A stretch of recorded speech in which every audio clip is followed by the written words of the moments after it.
Glenmorangie Distillery is located in Tain, Rossshire, Scotland, in the Highlands. The distillery is owned by the Glenmorangie Company Limited, which is a subsidiary of the French-owned company Moet Hennessy Louis Vuitton, or LVMH. The name Glenmorangie is believed to have been derived from a Gaelic term meaning either Valley of Tranquility or Valley of Big Meadows. According to the Glenmorangie Company, the earliest record of production of alcohol at the Morangie farm is dated back as far as 1703. In the 1730s, a brewery was built on the site that shared the farm's water source, the Tarlogie Spring. A former distillery manager, William Matheson, acquired the farm in 1843 and converted the Morangie brewery to a distillery, equipped with 2 second-hand gin stills. He later renamed the distillery to Glenmorangie. The distillery was purchased by its main customer, the Leith firm, MacDonald and Muir, in 1918. The MacDonald family would retain control of the company for almost 90 years. In 2004, the company was sold to French drinks company Moet Hennessy Louis Vuitton, or LVMH, for around £300 million. Glenmorangie's water source is the Tarlogie Springs, situated in the Tarlogie Hills above the distillery, and the barley grain is supplied by Highland Grain Limited, a cooperative of farmers in the area. Glenmorangie's whiskey production is supported by an enormous mash tun, which can hold up to 12 tons. The huge-scale production at Glenmorangie is supported by 12 stills, 6 wash stills, and 6 spirit stills. All the stills have a unique tall shape with round spherical lids and a tall vertical neck reaching straight up from the lid. They also use reflux bowls to increase the reflux at the lower end of the tall necks. Glenmorangie boasts the tallest stills in Scotland, as tall as a giraffe. They are 26 foot 3 inches tall, with 16 foot 10.25 inch necks.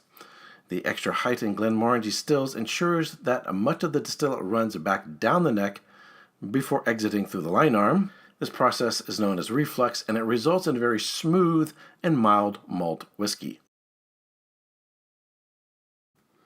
All whiskeys are matured in American white oak casks derived from Glenmorangie's own forests in the Ozark Mountains of Missouri. These new casks are left to air for 2 years before being leased to distillers Jack Daniels and Heaven Hill for them to mature bourbon in for 4 years. Glenmorangie then uses the barrels to mature their spirit. The original range will mature entirely in ex-bourbon casks, while the extra matured range of bottlings are transferred into casks that were previously used to mature other products such as wine, port, or sherry in a process called finishing. These form part of the regular range of Glenmorangie's whiskies. The bottling of Glenmorangie takes place at the Glenmorangie Company's purpose-built bottling plant in Alba Campus, Livingston, West Lothian, just outside of Edinburgh, Scotland. And while visiting the distillery, I was able to taste the Glenmorangie Original.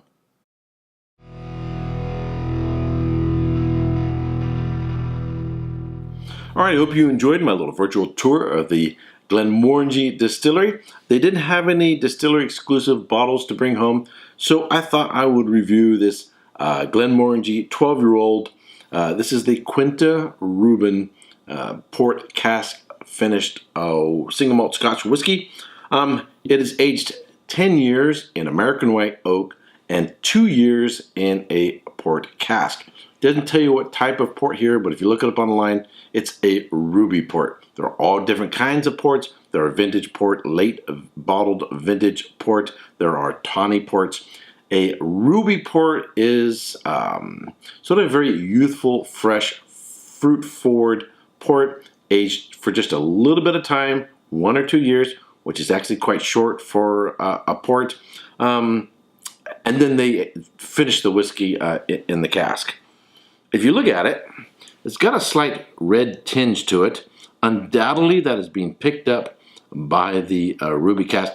I found that a lot of wine casks, finishes, whiskeys tend to give you that little bit of a red color to it.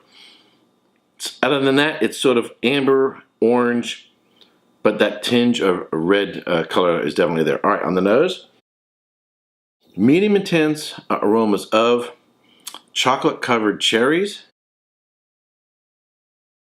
maybe a little bit of blood orange, so it's got some citrus there, some vanilla, plum, mild spices. Chocolate is really big on this one. Bing cherries. There is some dates, raisins. So a lot of dried black and red fruits. But it's really sweet on the nose and reminds you of candy. I think of like the chocolate covered cherries that when you bite into it, there's that syrup on the inside of it. That's what it reminds me of. All right, on the palate.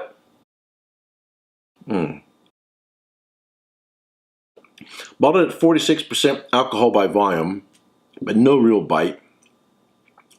It's silky, mouth coating. Definitely has some little sweetness there. Long finish, and a nice evolution.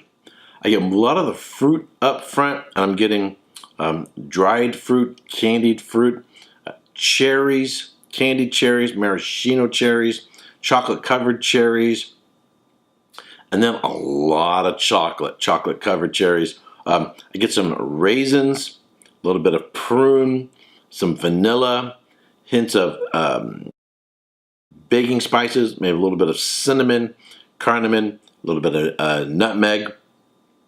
It has a nice evolution. You're getting a punch of fruit up front, then sort of the chocolate in the middle, and then a little bit of that spice and vanilla on the finish. I find different types of whiskeys I enjoy in different contexts, similar to different types of wines. There are some wines that are good as an aperitif. You have them before dinner. Some wines that are really good to go with, say, light dishes, light white wines with salads or fish, or a big hearty tannic or wines that go with beef, and then other wines that you might have after dinner with dessert, maybe with cheesecake or something like that. I'm finding a lot of whiskeys I would enjoy in different contexts as well. If you're familiar with Nick Offerman, he likes to have smoky peated scotches, particularly Lagavulin, with his steak.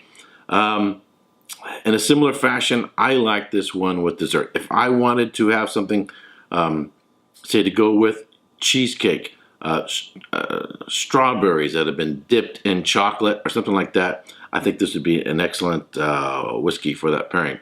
All right, I hope you have enjoyed this video and my little trip through Scotland. If you have subscribed to this channel, I want to thank you very much. If you haven't yet subscribed, you like watching my videos, I would greatly appreciate it if you subscribe. If you want to be notified when I go live, you want to ring that bell, and I would greatly appreciate it if you would share this with your friends, family on Facebook, Twitter, and other social networking channels. All you got to do is hit that button, share with your friends on Reddit, Twitter, Facebook, and other channels, and then they too can enjoy my virtual tour through Glenmorangie Distillery. All right, that's it for this video. Until next time, cheers. If you have benefited from my wine or whiskey studies and you wish to support this ongoing work, I ask that you become a Patreon supporter. The link to my Patreon account is in the description box below.